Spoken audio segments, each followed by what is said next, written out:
Welcome to Sankalp for teaching career. लें ऐसा संकल्प जो आपको कामयाब बना दे। Hello and welcome to our channel Sankalp for teaching career, जिसमें आज हम पढ़ने जा रहे हैं क्लास 6 की नागरिक शास्त्र का 8वां अध्याय। और अध्याय का नाम है ग्रामीण क्षेत्र में आजीविका। मतलब ग्रामीण क्षेत्र में जो लोग रहते हैं उनका जीवन यापन कैसे होता है, ये हमें इस चैप्टर में समझना है। तो इस तरह की स्थिति को समझने के लिए हमें कुछ गाँव के उदाहरण पर ही बात करनी पड़ेगी कि कुछ गाँव के लोग किस तरह से अपना जीवन जी रहे हैं, उनको हम क्वेश्चन के रूप में पढ़ेंगे। तो आइए दोस्तों स्टार्ट करते हैं आज का पहला क्वेश्चन। पहला क्वेश्चन है, कलपट्टू गांव की आजीविका का वर्णन कीजिए। मतलब यहाँ हमने कलपट्टू एक गांव का उदाहरण लिया है, वहाँ के लोगों का जीवन कैसा होता है, जीविका कैसी होती है, किस तरह से जीवन वो अपना बिताते हैं, वो चीज़ हम इस उदाहरण के माध्यम से समझेंगे। तो आंसर में पहला पॉइंट है, कलपट्टू तमिलनाडु में समुद्र तट के पास स्थित एक गाँव है। मतलब आपको ये पूरी कहानी अच्छे से याद होनी चाहिए, क्योंकि एग्ज़ाम में क्वेश्चन कहानी में कहीं से भी आ सकता है। कलपट्टू गांव किस राज्य में है, वहाँ की आजीविका कैसी है, या इनके जो हम पात्रों यानी कि जो व्यक्तियों के बारे में हम पढ़ेंगे उन सब के नाम या उन सब के काम, कहीं से भी क्वेश्चन आ सकता है। तो इसलिए आपको पूरी कहानी अच्छे से समझनी और याद रखनी है। तो यहाँ पहले पॉइंट में हमें पता चलता है कि कलपट्टू तमिलनाडु में एक गाँव था। दूसरा पॉइंट है, गांव में ज़्यादातर परिवार खेती के द्वारा अपनी आजीविका चलाते थे। मतलब कलपट्टू गांव के ज़्यादातर लोग खेती करते थे। तीसरा पॉइंट है, दूसरे गांव की तरह यहाँ भी खेती के अलावा कई काम होते हैं, जैसे टोकरी, बर्तन, घड़े, ईंट व बैलगाड़ी इत्यादि बनाना। मतलब कि खेती तो होती है, खेती के अलावा इस तरह के कुछ छोटी मोटी चीज़ों का निर्माण भी किया जाता है। फोर्थ पॉइंट है, गांव में कुछ लोग नर्स, शिक्षक, धोबी, व्यापारी, बुनकर, नाई और लोहार के रूप में अपनी सेवाएं देते हैं। मतलब कि कुछ निर्माण के काम भी होते हैं और कुछ सेवाओं के काम भी होते हैं, जैसे नर्स हो गया, शिक्षक, धोबी, व्यापारी, इस तरह के काम भी होते हैं। इसके अलावा यहाँ कई छोटी दुकानें दिखेंगी, जैसे चाय, सब्जी, कपड़े, बीज और खाद्य इत्यादि की दुकानें। मतलब इनसे आपको पता चलता है कि एक गांव के लोग किस तरह से अपनी आजीविका चलाते हैं, मतलब कैसे पैसा कमाते हैं और अपने घर को चलाते हैं। कि या तो वो खेती करते हैं, या फिर टोकरी, बर्तन, घड़े, ईंटें वगैरह ये बनाते हैं, या कुछ लोग नर्स, शिक्षक, धोबी, व्यापारी, बुनकर ऐसी सेवा में लगे हुए हैं, या इनके अलावा कुछ लोगों ने चाय, सब्जी, कपड़े वगैरह ऐसी कुछ दुकानें खोल रखी होती है। तो इस तरह से गाँव की आजीविका चलती है, जो हमने पहले क्वेश्चन में समझा। अब बढ़ते हैं आज के दूसरे क्वेश्चन की तरफ। दूसरा क्वेश्चन है, गांव में तुलसी जैसे खेतिहर मजदूर भूमिहीन किसान की आजीविका का वर्णन कीजिए। मतलब अब हम अलग अलग आजीविकाओं को कुछ पात्रों यानी कि कहानी के जो लोग हैं उनके माध्यम से समझेंगे। जैसे यहाँ तुलसी एक महिला किसान है और ये भूमिहीन किसान है। भूमिहीन मतलब जिसके पास अपनी भूमि नहीं है, इनको दूसरे की भूमि में काम करके पैसा कमाना पड़ता है। तो ऐसे किसानों की ज़िंदगी कैसी होती है गाँव में, वो इस उत्तर के माध्यम से हम समझेंगे। तो पहला पॉइंट है, तुलसी एक भूमिहीन किसान महिला है जो रामलिंगम बड़े किसान की ज़मीन पर काम करती है। मतलब तुलसी के पास अपनी ज़मीन नहीं है, इसलिए जो बड़ा किसान है रामलिंगम, ये उसकी ज़मीन पर काम करती है।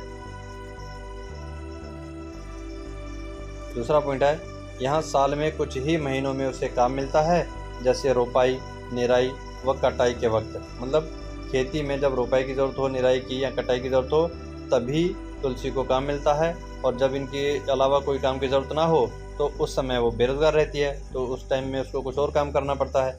जैसे तीसरा पॉइंट है, तुलसी का पति रमन भी एक खेतिहर मजदूर है जो साल के इन महीनों में खेतों में कीड़ों की दवाई छिड़कता है। मतलब उसको कीड़ों की दवाई छिड़कने का काम मिल जाता है। जब खेतों में कोई काम नहीं मिलता तो उसे पास की खान से पत्थर या नदी से बालू ढोने का काम मिल जाता है।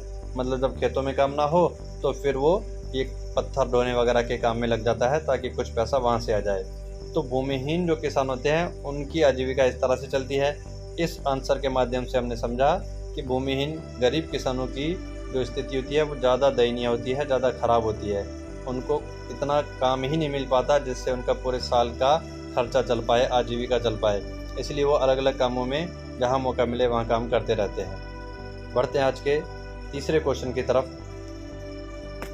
तीसरा क्वेश्चन है, गांव में शेखर जैसे छोटे किसानों की आजीविका का वर्णन कीजिए।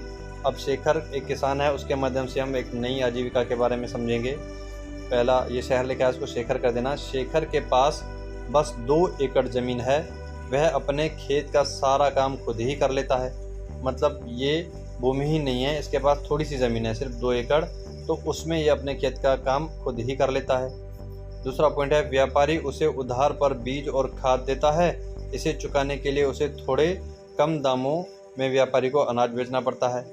मतलब जैसे कि जब खेती करनी हो तो शेखर व्यापारी से उधार पर बीज और खाद ले लेता है। अब उधार पर उसको मिलता है खाद और बीज, तो अनाज वो थोड़ा सस्ता बेच देता है व्यापारी को, तो इससे दोनों का फायदा हो जाता है। तीसरा पॉइंट है, शेखर के हिस्से में जो अनाज आता है वह सिर्फ 8 महीने तक ही चल पाता है, इसलिए बाकी समय वो रामलिंगम की चावल मिल में काम कर लेता है। मतलब कि शेखर के पास जो अपने खेत से उत्पादन होता है वो तो उसके लिए 8 महीने के लिए पर्याप्त है। 8 महीने के अलावा जो 4 महीने उसको काटने होते हैं साल में, उसके लिए वो रामलिंगम की चावल के मिल में काम करने चला जाता है। शेखर के पास एक गाय भी है, उसका दूध बेचकर वह अपने बाकी खर्चों का जुगाड़ कर लेता है। तो ये एक तीसरी गतिविधि हो गई। मतलब वो अपने खेत में खेती भी करता है, चावल की मिल में काम भी करता है और दूध का काम भी संभालता है, ताकि छोटे मोटे और खर्चों को संभाला जा सके। तो ये भी एक तरह की आजीविका है। अब तक हमने तीनों क्वेश्चन में देखा, एक तुलसी जो कि भूमिहीन किसान थी, उनकी हालत सबसे ज़्यादा ख़राब। दूसरा ये शेखर, इसके पास थोड़ी ज़मीन है लेकिन फिर भी इसको 3-4 जगह में अलग अलग काम करना पड़ता है, तो इनकी आजीविका में भी काफ़ी मेहनत है। ठीक है, इसके अलावा आगे हम देखेंगे बड़े ज़मींदारों की आजीविका भी गाँव में होती है, जिनके ऐश होते हैं, जिनके पास काफ़ी पैसा होता है। तो बढ़ते हैं आज के नेक्स्ट क्वेश्चन की तरफ।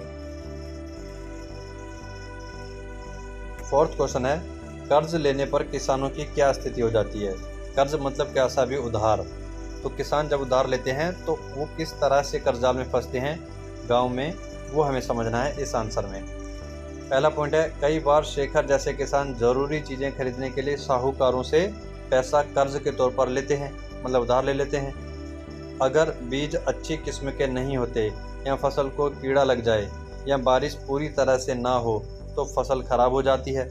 तो मतलब किसी भी कारण से अगर फसल खराब हो जाए तो ये बेचारे फंस जाते हैं। कैसे फंसते हैं, आगे के पॉइंट्स में समझते हैं। तीसरा पॉइंट, ऐसी स्थिति में किसान अपना उधार नहीं चुका पाते और परिवार चलाने के लिए उन्हें और कर्ज लेना पड़ता है।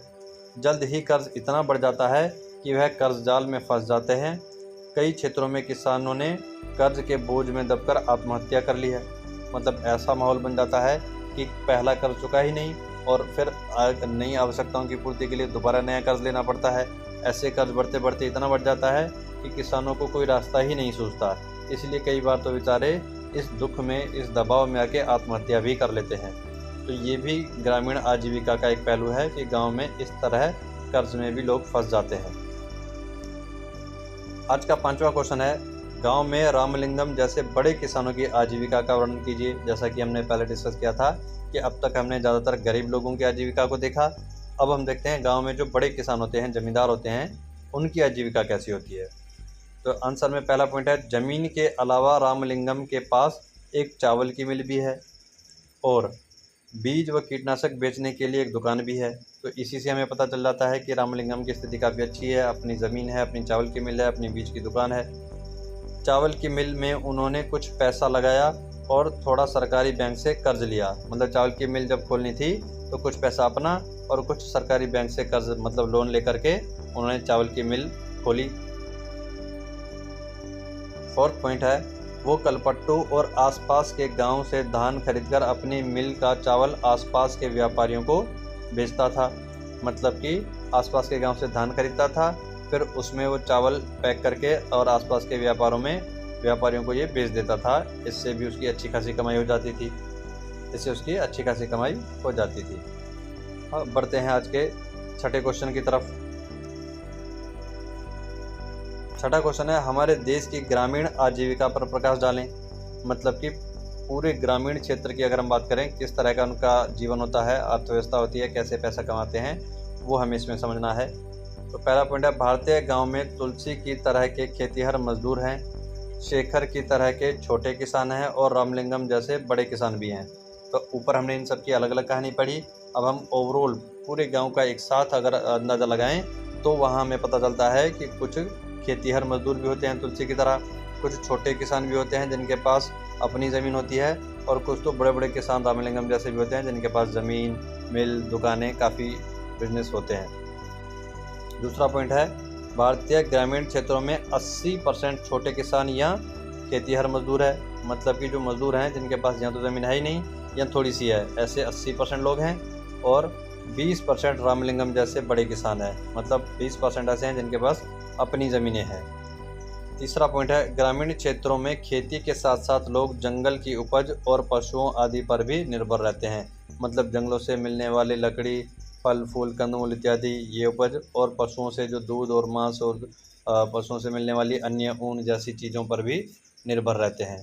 तो ये सब गांव में होने वाली आजीविका के उदाहरण हैं।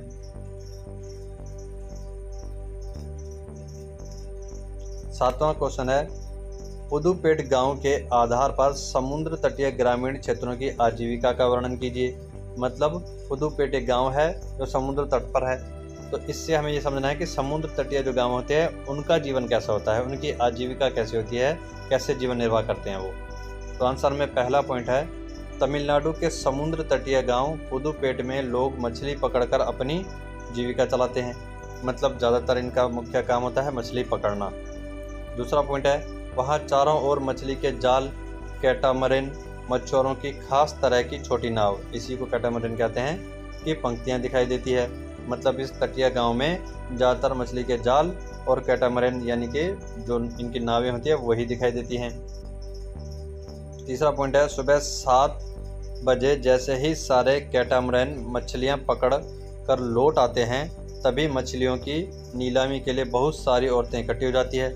मतलब बड़ी बड़ी नावों में जब मछलियां पकड़ करके ये मछुआरे किनारे पर आ जाते हैं, तो बहुत सारी जो महिला मछुआरे हैं वो आ जाती हैं मछलियों की बोली लगाने के लिए।